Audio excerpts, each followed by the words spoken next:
I like to compare the importance of knowing history to an individual who wakes in the morning amnesia, not remember who he is, where from, who his are, helpless. Give a lecture, ends up Vietnam Vets Monument, Washington, D.C. What I do is start going the name, start going ages of the when they die. Most of the people amongst are 18, 19, 20. And the point I make is before I ever got to learn history with them.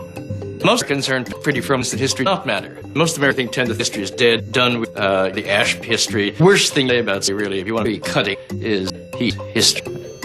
Often he is taught if everybody who lived past had Rex book and knew what was happened. I think you should study history with a spirit of curiosity. Be minded about possibility that the story much bigger has been printed.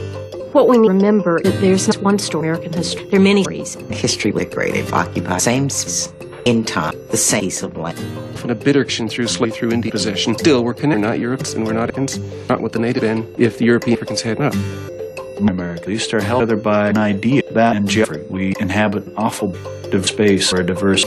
It's that in England of a vast geography and a lot of different people that our history was.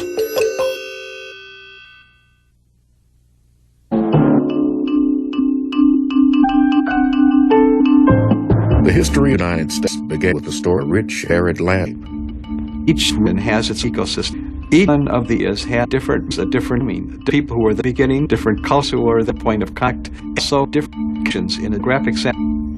The other historical geography is the geography that people thought was the attitude they had toward the land, toward the world, toward the landscape.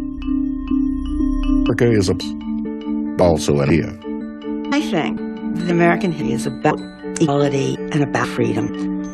If we keep asking the equality question, then we won't go. America is unique in that it established itself on the basis of its political goals of equality and just liberty. We haven't always up to those ideals, and some of the great goals in our history have been based upon people who are denied those claim themselves. African American history is a blatant contradiction in American society and it created origins of Americans as people commit equality and so on. Well, how can we people committed to things in those documents and at the same the people who those documents articulated those beliefs were themselves holders of beings in bondage? America, under the idea, forged the American identity. Who's an American? What kinds of people have been included in the notion of American? What people have been included at various times in history from the of America? I think many years we saw American culture, American society as sort of a beyond, a soup in which every blend melt into. And now certainly at the 21st century, we understand that Americanity is like a stew, this stuff of Western European flavor. Also, nominal segments of American society that have flavored by the but retain their own ethnicity. It's an odd American came for a long time. People who American people came from across the ocean. And the odd thing about European culture, America's, is how little attention Europeans want to give to the people who are here to live. For generations and generations, Native Americans lived in this continent before the Europeans. It was the rise and the fall of different cultures, sophisticated societies, which are very rich culture of their own. American society has always been a racial multicultural society. In Columbus, he carrying yet other cultural and another group, their side already multicultural racial society. And in fact, that is intro to what America is.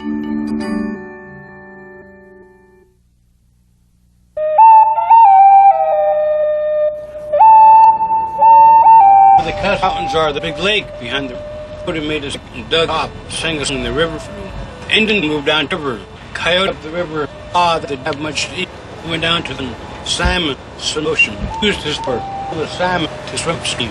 That's how the Columbia River was made, and that's why the salmon swim.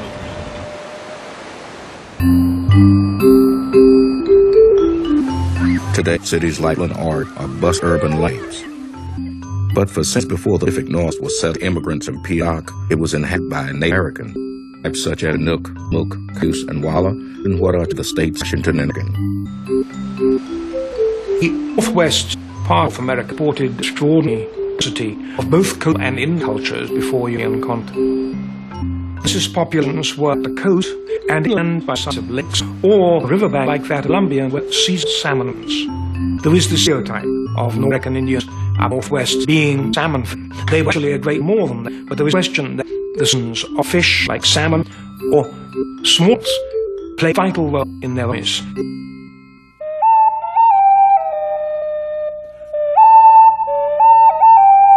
The peoples of the West developed this artistic social customs. The art itself is not just art's sake. It always has a profound meaning. Look, for example, at the totems. All of them have hence symbolic meaning as geologies, as narration sands, and so on. Talking about cities, kin groups were of importance, and leaders and groups were very important individual political leaders, and people come to answer from the ancestors. This gave their authority. These kind of affiliations were of enormous importance in the status and so on. Today, many Native American tribes still in the Pacific West, and for some is still a livelihood. But they are a fraction number estimated to have lived before Europeans came.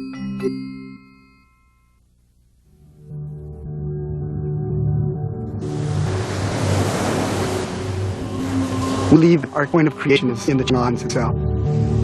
That we were there and lived and grew to the point where we needed to move. And that is the goddess Ash that sent over islands to the land to be laid.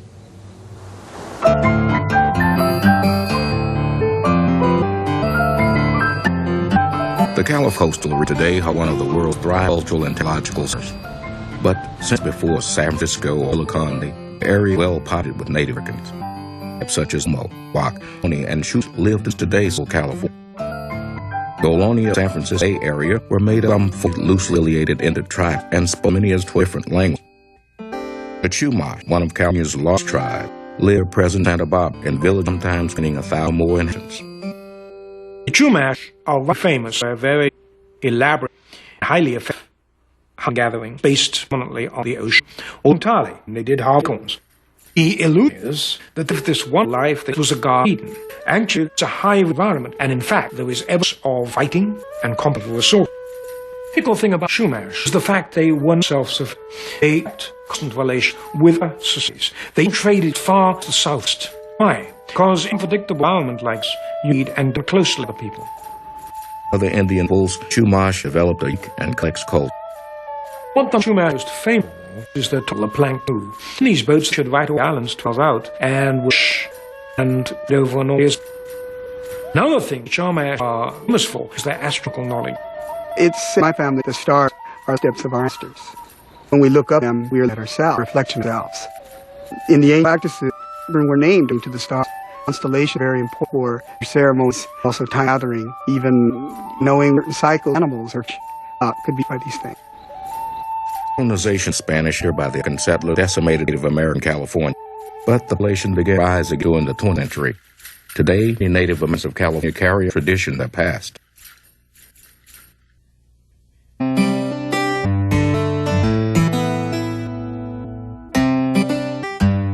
Today, New Mexico and other parts of the Southwest reflect presence and influence of Native American culture. Lordies like Safe roam around. Many of American tribes have continued to live in the Southwest. Some of them they are original Pueblos. The people living in the greater South, the Bay Area specifically, prior to European contact, peoples that we together a term Anazi, which means ancestral peoples. The people in that area were farming peoples, lived in large villages, and do things that they're familiar with: trade, communication, war, survival. They had to deal with weather that's quite gracious, and so the living had to utilize certain strategies to buy. They food multiple at once. People created on the mesa and the riverbeds and in the arroyos so that any one you would have up in any of the places, even if some places had food. The ancestral Pueblos had an unusual system of sharing. In terms of their social organization, villages probably clans that were organized into large groupings we call deities, with a ecological term meaning half. During the summer void group have a leader that would typically call lots, and the power then handed during the winter leader. Pueblo Bonito Camp was the largest, most elect Pueblos Asis were constructed. Built sometime in the 10th century, it was abandoned by the 13th century for reasons that are still not entirely certain. It's a huge complex of rooms, one on top of the other, plaza that we imagine used for ceremonies, kivas into those places used for ritual and of clan or groups, and it was a sea massive humanity. The major achievement of the Pueblo peoples is the perfection, if you will, of life. The experimentation they had, living together, large groups, sharing sources, in many cases sharing the same walls.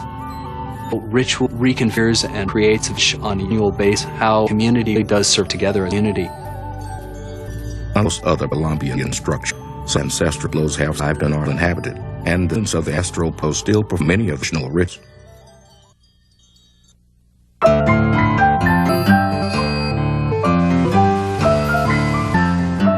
The city of Lewis on Mississippi River, once a front town, and made name as the way to west. 1,000 earlier in the same spot, there to the city was the large urban community of the United States before the 18th century. Cahokia Mountain is situated in what we refer to as the Great American Bottom. It's a large, expansive plain that's carved out for 1,000 years by the draining of the Mississippi River. There are numerous marshy sloughs, back areas that provided all kinds of fish and water, also a productive source of food. Plus, it had a very full soul for agriculture, and these people were cultural. 900 is from approximately 700 AD to 600 AD. Built dominated Mississippi. Cahokia was the most enduring of the Mississippi cultures. Are the large town, not Cahokia towns, but in this country, monks match dominated the south side. It's also those pre-work earthwork America. We had many as 100 mounds during the Mid period in what we call Cahokia Park. The majority of those ones were open platforms. They're regular and flat tops were mounds used not burials but buildings. They were important higher. They also separate acreage from the common speak. It was a unified social with what we refer to as the chief at the top, and he lived on Tox Mound from there. Cahokia was at the center of trade work, spanned most continent from there to the Mexico, the Appalachians, Rockies. The rivers holes were transportation routes. They were the highways of the, and doubling in their canoes and these riverways, we found exotic items here from parts of the country. By the European arrived in America, people of Cahokia had disappeared. But temporary types such as Choctaws, Chickasaws, Natchez are descended from the mountains of the Mississippian culture.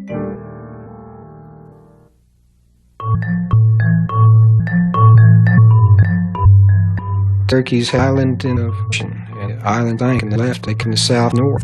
Came in groups which were 13 clans at the time. A number of them got lost about the way. They came north till the rain, and then turned east till the sun met the earth. So we can see the Appalachians.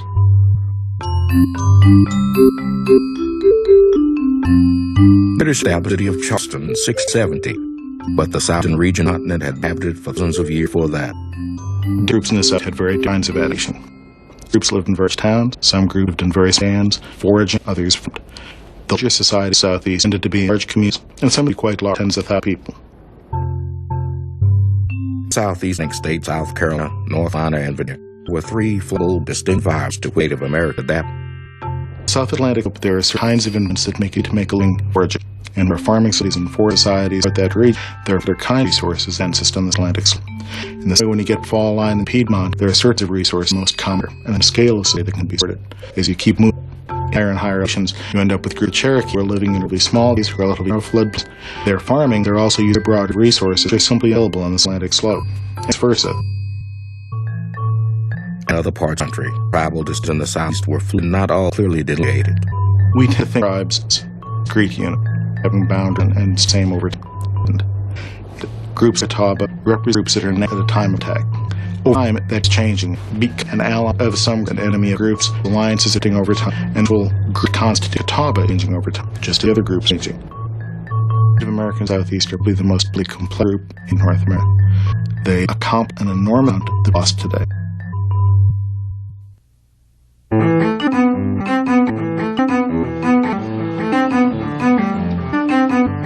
New York is one of the dazzling events of West civilization, but it was only a small island inhabited Native Americans known as Lenape. Further north, upstate New York, the home of the Onosani, all the people along House. These were the ancestors of the core tribes: Hawks, Oneidas, Onondagas, Cayugas, and Anakas. It's the geography of Northern America. It's a region of forest, river, lakes, a region that is conducive to farming, hunting, and fishing. As the Indians in the north, all three. So they would often inhabit areas that were occupied a certain point of the year. Groups would come together as a band or a tribe for plant in the spring, harvest in late summer, and disperse the hinterland hunting since in the fall. Various peoples of the East interact with one another, sometimes in warfare, sometimes peace. There are alliances and causes between Iroquois and Algonquin peoples. There are wars in which Iroquois and Algonquin people take on the side, and of course there are intermarriages between Iroquois and Algonquin. So I think that if our notes of tribe as sort of ethnic units need to be questioned, and we need more count of tremendous ability and validity that existed between groups, as well as the barriers sometimes between them.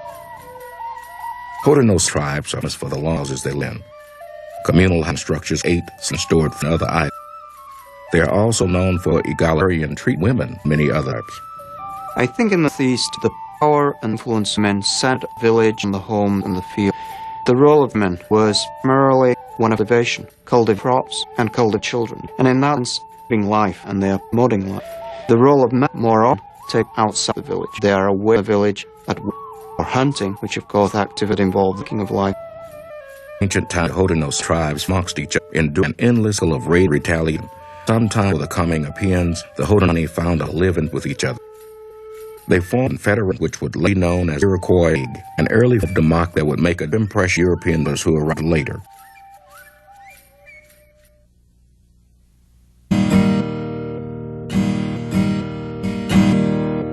On the eve of Columbus' arrival, North America thrived web of approximately 500 Native American societies. Each one adapted to its surroundings, unique expression of culture. And a striking characteristic of American culture in 1942 was that they had been changing and constantly changing long before European. We tend to think of Native America, what was seen by Europeans after 200 years of depopulation, and it's a very bad view. 1,000 years ago, North America, very large population. It had large towns, complex political systems, complex economy, droughts, dry, anything seen in the Roman period. A very civilization almost could be lost. We have enormous amount to learn about human biological cultural history from, a lot to learn from about relationships and environment. We have a great to learn about spirituality, about alternative way of looking at the world. In the pioneers of Native American history has changed radically, and that's a view now being formed of American colonies. If you include archaeological that's been done in the last 20 years, I expect that this decade will have a different view of Native American likeness before European contact.